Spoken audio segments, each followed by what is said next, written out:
l'idée d'avoir un accompagnement psychologique au sein du CCAS m'est venue parce que les personnes que j'ai rencontrées, alors ça ne m'est pas venu de suite, hein, mais dans le cadre de l'accompagnement social, je me suis rendu compte qu'il y avait des difficultés pour les personnes à se mettre en mouvement, hein, c'est-à-dire à pouvoir envisager un changement de situation. Il y a une notion de souffrance psychologique qui peut être évoquée, hein, dans mon bureau et qui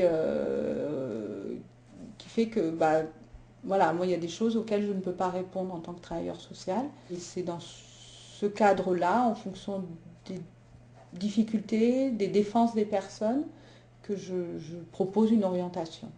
Pour mettre en place cette action, nous avons recherché une psychologue et nous avons travaillé au départ avec une association qui avait l'habitude du public en insertion, ce qui correspondait bien au public du CCAS. Le lieu est neutre, il est connu des bénéficiaires et il n'y a pas l'étiquette entre guillemets psychiatrie, hôpital. Donc les personnes viennent plus facilement ici. Et en même temps, ça facilite les échanges avec les travailleurs sociaux, les accompagnateurs à l'emploi. Ce sont des entretiens individuels. Nous essayons, le bénéficiaire et moi-même, de lever les freins qui entravent son insertion au sens large.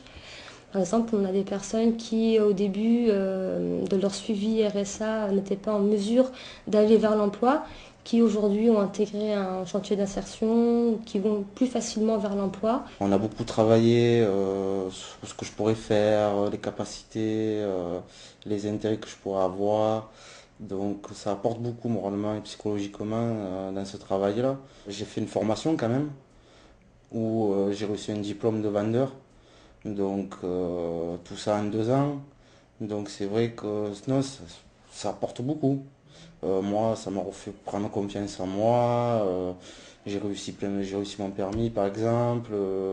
Notre plus grande satisfaction, c'est d'avoir pu aider des gens précisément à reprendre pied dans la vie, peut-être dans leur insertion sociale ou professionnelle. Si vraiment on a pu contribuer à ce que des gens redémarrent, bon, c'est une satisfaction morale importante. Nous pourrions éventuellement envisager de partager cette action avec d'autres villes qui souhaiteraient modéliser l'action et peut-être pourrions-nous arriver à mutualiser cette action, à mutualiser les coûts, mutualiser les personnes qui interviennent. Pourquoi pas ?